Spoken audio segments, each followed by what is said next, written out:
Can regenerative ag work in Wisconsin? Do we even need regenerative ag in Wisconsin? What's the point of it? Cover crops will never work up here. It's too cold, it's too wet, and the ground's too heavy. This stuff is nothing more than a fad. You know what they say, no till, no crops.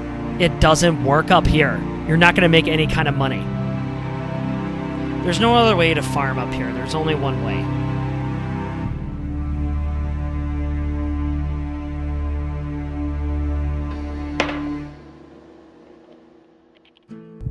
Whether we're talking about agriculture or ecology or community or faith, they all need to reconcile with one another.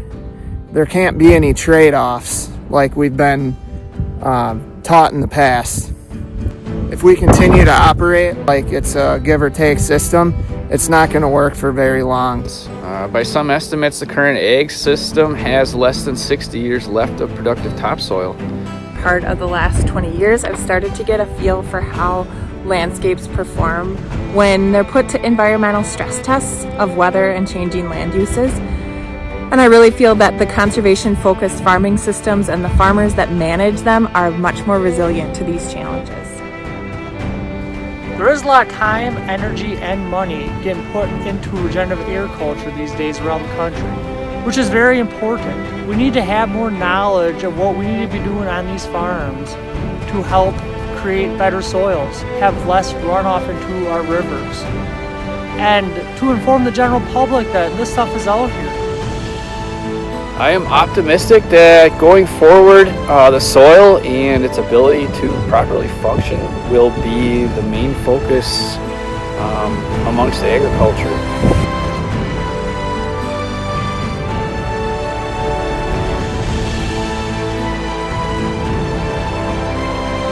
The work that farmers and advisors are doing to boost conservation and regenerative farming systems on their land is so important because we're at a critical time point. Science tells us that we have a real chance to affect our climate and water quality and natural resources, and a responsibility to do that right at this moment.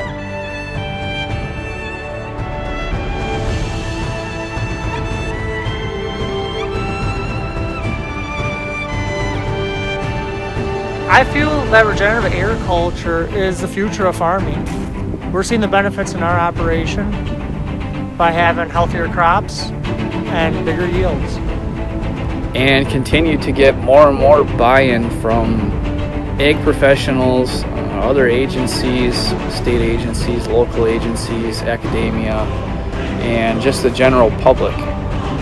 We're moving into this new generation where we're focusing on the interplay between practices and the result of practices working together that create a more holistic result for our soil and crops and water resources.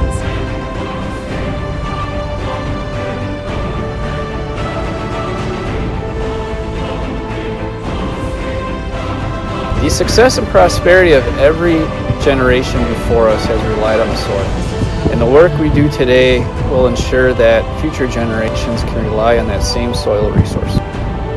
Farmers are trying to implement practices like this to help create healthier food for the nation. If I were to boil it down to one reason, it would be personal conviction, because there's more at stake than just my farm. It's far-reaching and much bigger than just what I'm doing here and the decisions that I make.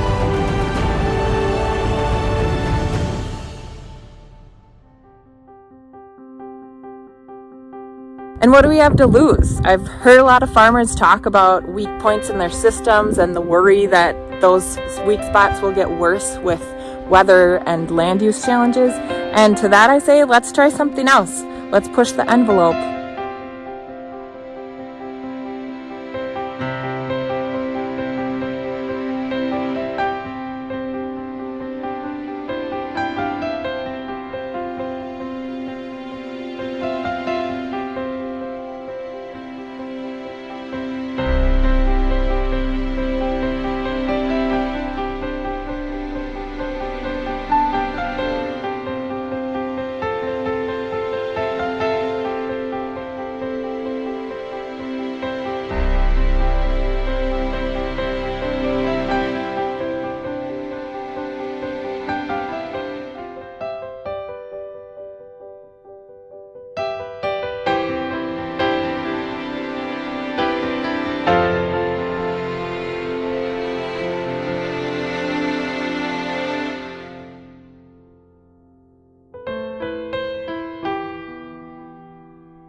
That's right. No, sit on that side once.